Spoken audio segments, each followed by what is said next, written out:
tavo gyvenimo palydovas. Kai kasdien darai tai, kas įprasta. Kai sieki profesionalumo.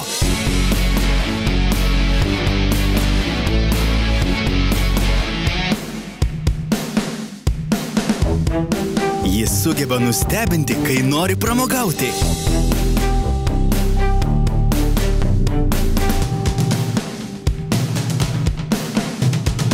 Ir padeda, kai nori laimėti.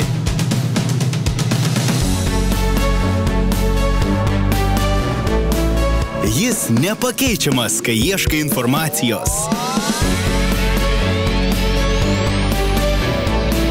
Jis visada šalia.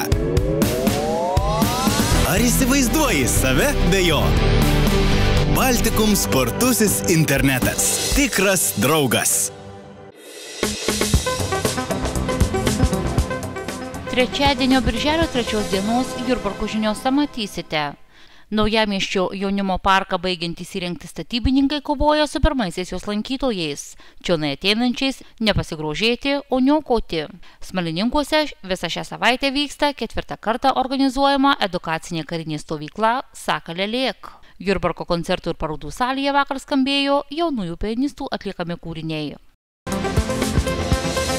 Po kelių savaičių į pačių gražiausių ir lankomiausių vietų Jurbarko mieste sąrašą, kuriame jau yra Panemunės dviračių takas, kuriuo važiuojant jau dabar galima pasiekti ne tik šalia Nemuno esančias prieplaukas, bet ir kur kas tolimesnės vietas, tokias kaip Paimsrio poilsio zona ar miesto parkas, bei už jau esančias miškingas vietas, bus galima pridėti ir dar vieną baigiamą įrengti objektą – Naujamiesčio jaunimo parką, kuris tarsi sujungs senąjį Jurbarko miestą su naujuoju. Baigiamas įgyvendinti ES struktūrinių fondų lėšomis finansuojamas projektas Jurbarko miesto urbanistinės infrastruktūros plėtra šią miesto vietą pakeitė net pažįstamai. Tie, kurie pro šią vietą vaikščiojo dažnai ir buvo įpratę matyti tik per pievą vinguriuojantį takelį bei šalia jo augusius krūmynus, išvydę pabaigtus visus projekte numatytus darbus, liks ne tik maloniai nustebinti ar sužavėti, bet ir pasak Jurbarko rajono savivaldybės administracijos urbanistikos skyriaus vedėjos Gražinos Gadliauskienės, pasijus tarsi kokioje užsienio šalyje ar mažiausiai Lietuvos didmiestyje, nes tokios architektūros, kokią šiai vietai pritaikė architektai Agnė ir Arnoldas Gabrinai, projektavę ir Jurbarko miesto biblioteką, mūsų mieste dar tikrai nėra buvę. Pažiūrėjus turbūt nesijaučia, kad esam Jurbarke, nes Naujamiesčio parke pritaikyta visai kita architektūra. Visiškai atrodo, kad esame kažkur užsienyje ar kažkokiam didžiajam mieste ir tikrai nepasakytumėm, kad tai yra ta pati vietovė, kurią matėm dar prieš metus visiškai kitokią ir kuri suteikia dabar visiškai naują vaizdą Jurbarkui ir skirta Jurbarko jaunimui.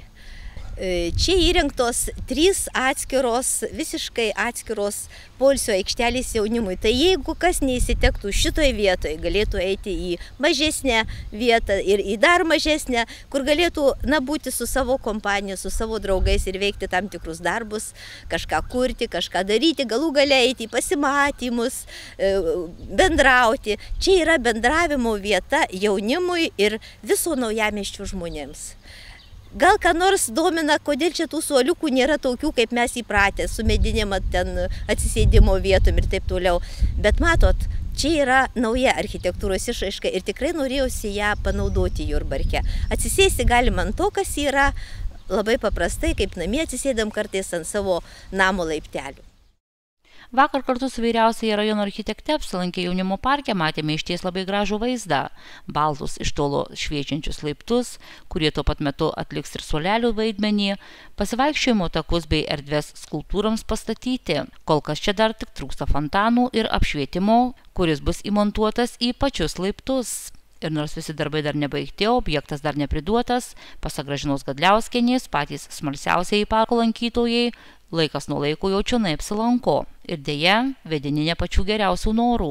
Šioje vietoje darbus atliekantys uždarosios akcinės bendrovės Jurmelsta statybininkai jau ne kartą taisė dar nebaigtus įrengti, bet vandalų jau apgadintus laiptus, bei po kiekvieno savaitgalio, prieš pradedant dirbti, pirmiau išsivalyti teritoriją nuo čia paliktų šiukšlių.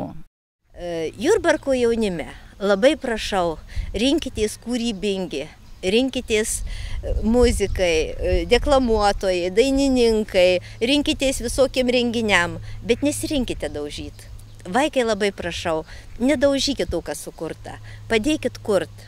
Prisidėkit sodint ką nors, prisidėkit ką nors daryt. Yra vietos skulptūrom.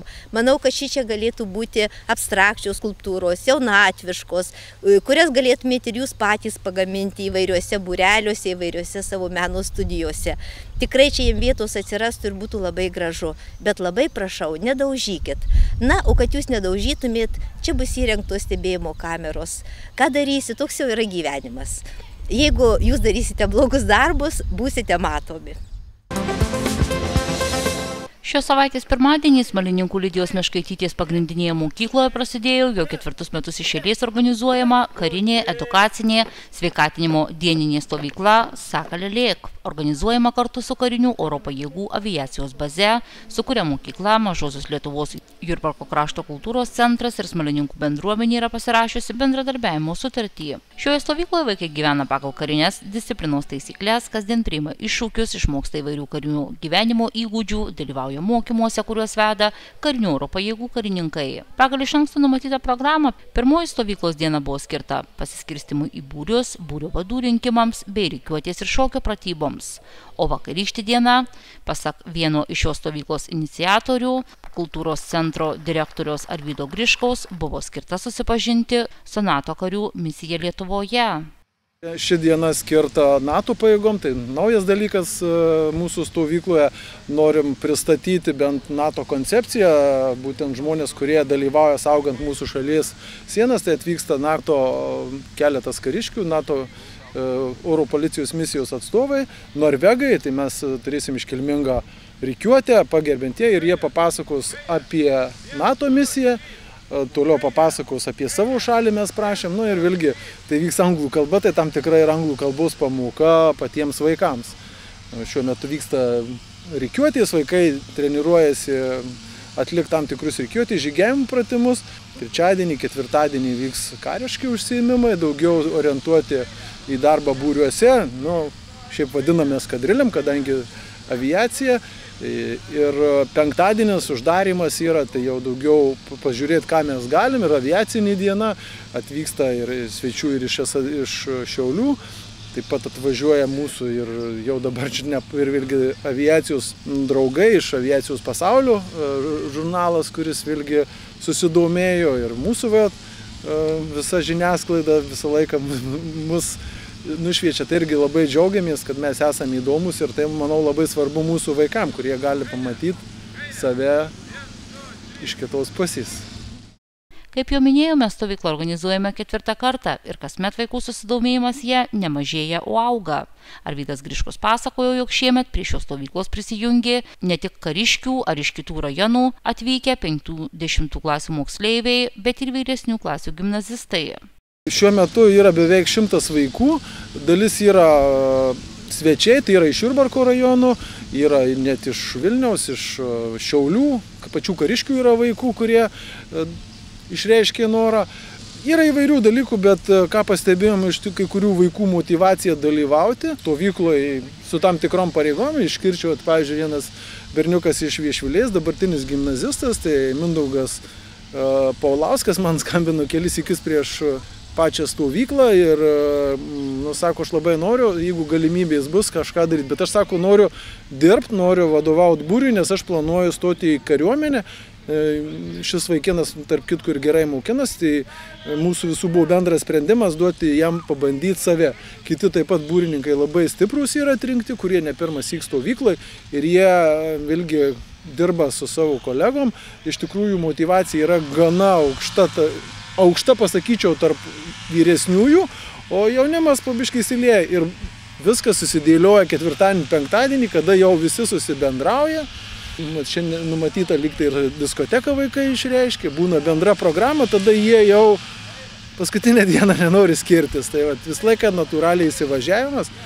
Ir ką pastebėjom su mokykla, kad drausmė yra ir pačioj mokykloje, išmokstama gerbti vyresnį, išmokstama gerbti kitus, geras labai ryšys su pačiais lakūnais, nu tai tiesiog draugiškas ir kartais jie net ginčinas, kuris jau senesni, kad būtų būtent jų būry, tai vėlgi, reiškia, ryšys yra. Tai ir kariuomenės dienos proga, kai būna varžybos, nu, praktiškai, sakė, ir Facebook'os jie bendrauja. Vakar Jurbarko koncertų ir parodų salėje skambėjo jaunųjų pianistų atliekami kūriniai, kuriuos atliko dviejų miestų Jurbarko Antano Sodeikos meno ir Šiaulių pirmosios muzikos mokyklų auklėtiniai. Birželio 1 dieną švenčiamai vaikų gynimo dienai skirtame koncerte skambėjo pačių įvairiausių kompozitorių sukurti kūriniai fortepijonui, kuriuos skambino ir patys mažiausi mūsų miesto meno mokyklos mokiniai. Pirmaklasiai Simonas Kaminskas, Ema Mazur ir Dominikas Mačieža atlikę nors ir trumpus, bet labai linksmus kūrinius. Visus šios mokinius groti fortepijonu moko muzikos mokytoja metodininkė Jovita Misiūnienė, kurios draugystės su Šiaulių pirmosios muzikos mokyklos mokytoja metodininkė Saulė Žentelienė dėka ir buvo surengtas ne tik šis koncertas, bet ir ekskursija po mūsų kraštą, aplankant pačias gražiausias mūsų rajono vietas. Ne pirmą kartą mes Jurbarke. Labai maloniai mūsų tinka, mes mylim Jurbarką.